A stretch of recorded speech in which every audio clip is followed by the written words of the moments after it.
Hello to all CENIMASTER lovers. Hope you enjoy watching. Let's get started. The movie begins with an old legend about people born with a gift, and that gift was their ability to play incredibly beautiful music, so powerful that it could summon spirits from the past and future, making them appear. In West Africa, people referred to this gift as kratos. This gift was known to heal people in their communities. But the problem was that people discovered it also attracted evil. And in 1932, in one of the cities, we see a young man named Sammy arriving at the church, his face covered in wounds, holding a broken guitar. He enters to find Father Estes inside the church. As soon as the priest sees him, he asks him to enter quickly, urging him to throw away the guitar, telling him he must stay away from music, follow God, and repent. But Sammy, holding on to the broken guitar, recalls memories of people dying and being injured, including himself, when someone had wounded his face. We need to go back one day earlier. We see Sammy's twin cousins, Smock and Stack, returning to the city after living for a long time in Chicago.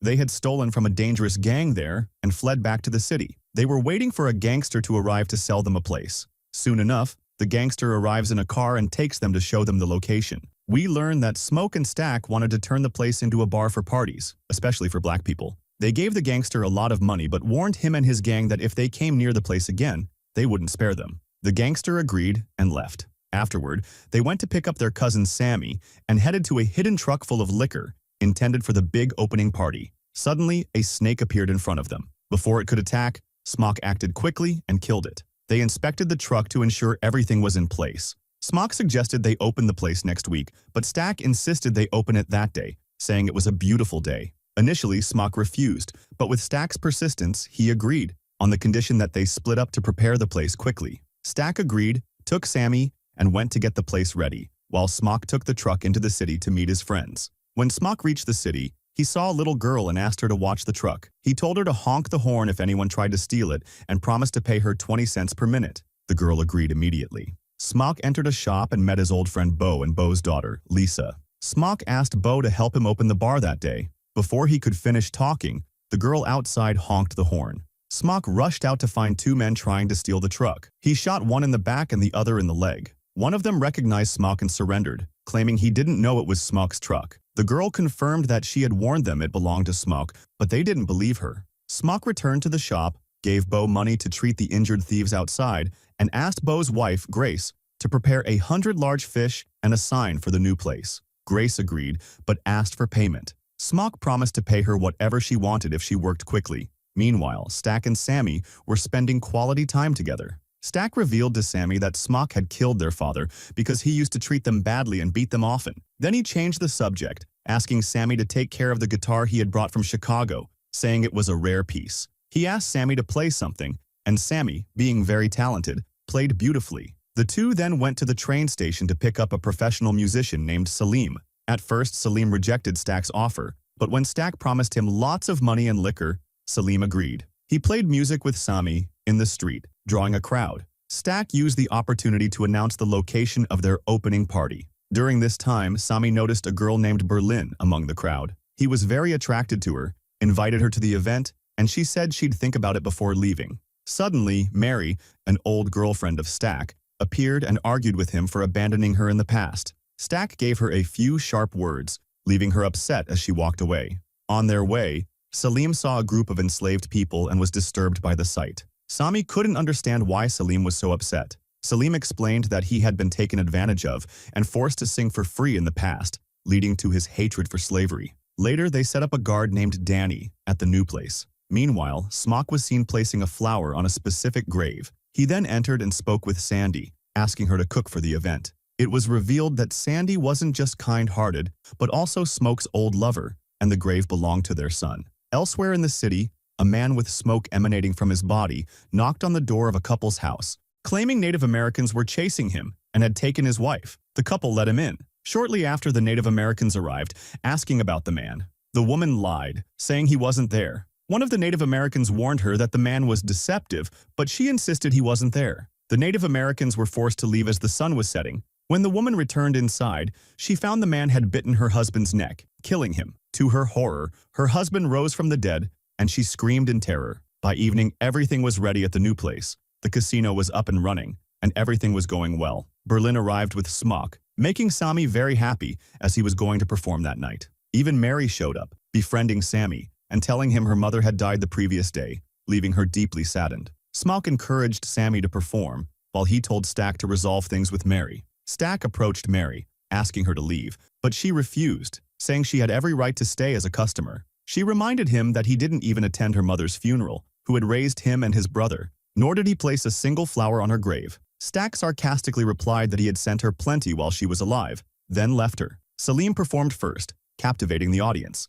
Then Sami, full of confidence, took the stage. He played music so mesmerizing that it revealed his gift of kratos. His music was so powerful that it summoned spirits from the past and future to play alongside him. But as this power attracts good souls, but it also attracted evil souls. The vampire, who was fleeing from the Native Americans along with the two accompanying him, approached the place to enter. As soon as Danny spotted them from afar, he sent someone to call the twins quickly. He was surprised that there were people wanting to enter the party, which was unusual because of the racial discrimination of that era. Danny insisted they should not be allowed entry until the twins arrived. The first vampire introduced himself as Remak, and the two with him were John and Bert. When Sami arrived, he recognized Remak, who said to him, "You're the one who plays music." Smock was suspicious of them, and Fidless asked them who they were and where they came from. Remak replied that they came from a nearby village. He explained that they heard the music and liked it so much that they decided to join the celebration. Smock told him the nearest village was 50 kilometers away, questioning how they could have walked that far on foot.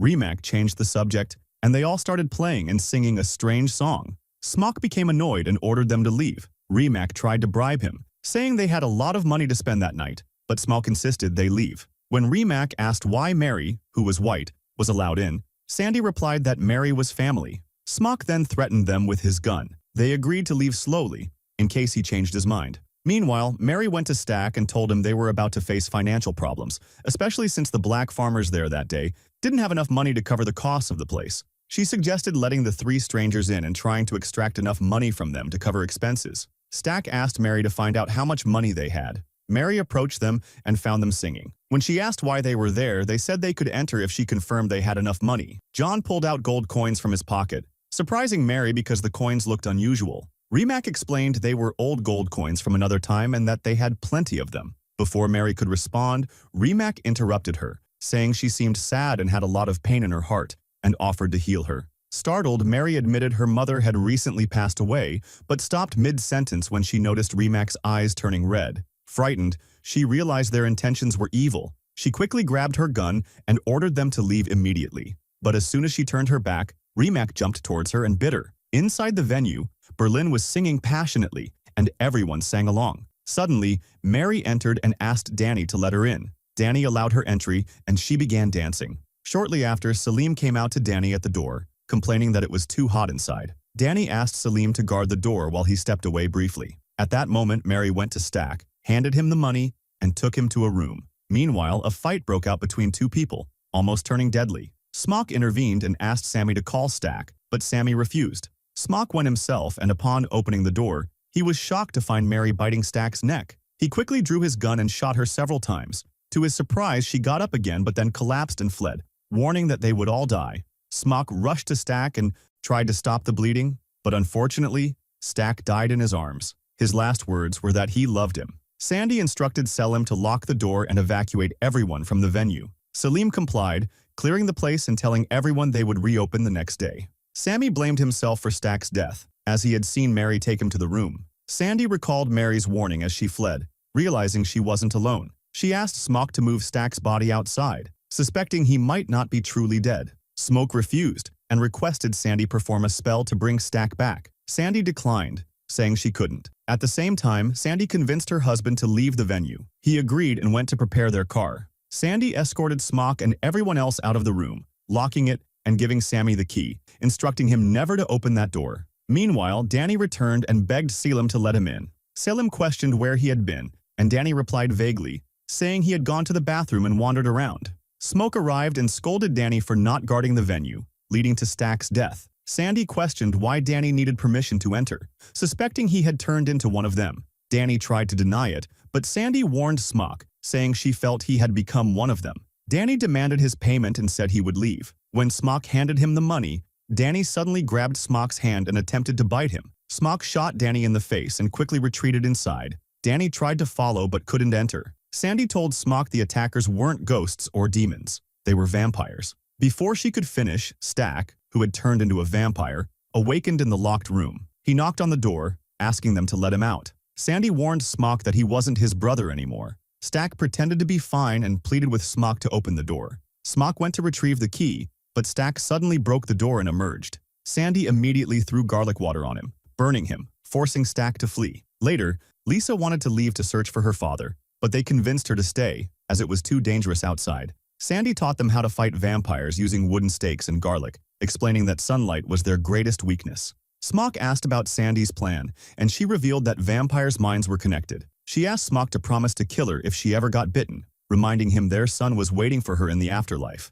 They discovered a bloodied body among them. Sammy and Smock moved it outside, where they saw vampires singing and dancing, having turned everyone who had left the venue into vampires, including Bo. Their numbers had grown significantly. Back inside, Sandy instructed everyone to eat garlic to ensure they hadn't been turned into vampires. Berlin refused, prompting Smock to point a gun at her. When Sammy objected, Smock hit him, forcing Berlin to comply. He ate it, and they were all fine and in great shape. After that, Smock loaded the gun and shot Sammy when he objected, and at that moment, Berlin had to eat it. They were all fine and in great shape. Afterward, Smock discovered that the man they released was Sammy, who was still alive, and what was around him was just red currants with blood. Suddenly, they heard the man knocking on the door, saying something was wrong outside. Before Smock could open for him, Danny attacked him, bit him, and drank his blood. Then he appeared in front of Grace, asking her to come with him, telling her they would go home. Of course, Grace was terrified and disgusted by the fact that he was a vampire, refusing to go out to him or even let him in.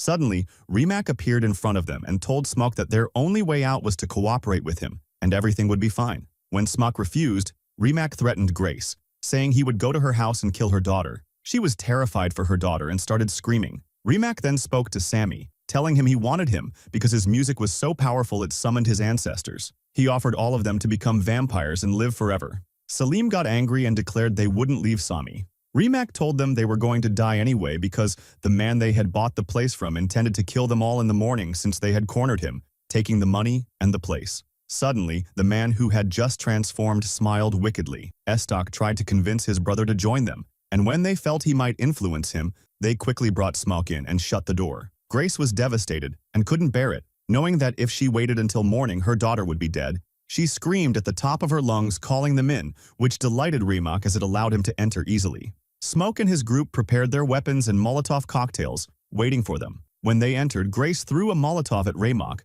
but it missed. She attacked her husband and killed him with a wooden stake to the heart, even though they were both on fire. Chaos erupted. Berlin and Sammy were shooting vampires, while Smock and Sandy stabbed them with stakes. But the vampires were numerous and attacked fiercely. Sandy sprayed holy water on Rimac, causing pain to all the other vampires. Sandy realized that what affected Rimac also affected the others. She informed Smock, but suddenly Estok attacked her. Before Smock could move toward her, Estok bit Sandy quickly. Berlin immediately shot him. Smock rushed to Sandy, who was bleeding out in front of him. She asked him to fulfill his promise, and Smock killed Sandy before she could transform. Salim sacrificed himself, allowing the others to escape.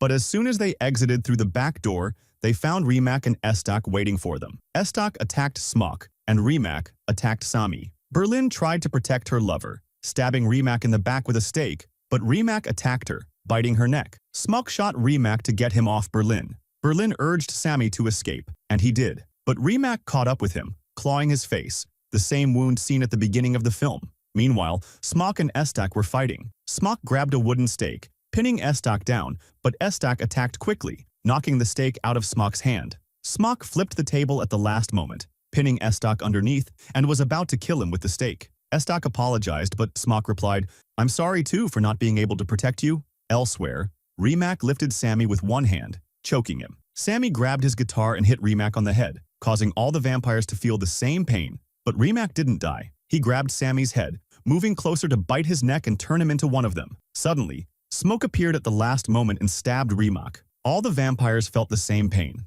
Smoke rushed to check on Sammy, finding that he hadn't been bitten. At that moment, the sun rose, burning Rimac and all the remaining vampires. Rimac burned to death before the stake could be removed from his body, and his demonic soul was sent to hell. Afterward, Smock and Sammy retrieved a strange box from the car. Smock asked Sammy to be strong without him, as he had one last mission to complete. Sammy drove the car back to the church, holding the remains of the guitar, which was the first scene of the film. Smock sat in front of the place on the box, reminiscing about all the good memories with his brother. He opened the box, revealing a machine gun and a sniper rifle. Later, a gang leader and his group arrived with weapons to kill Smoke's gang, but they found no one. Smock began sniping them one by one from a distance. When he ran out of bullets, he approached them, taking the hidden machine gun and killing the rest of the gang. Even when 3 tried to escape in a car, he threw a grenade, blowing them up. Unfortunately, he was shot in the side but persisted, going to the gang leader who had sold him the place and emptying his weapon into him. Smock realized he would die from his injuries.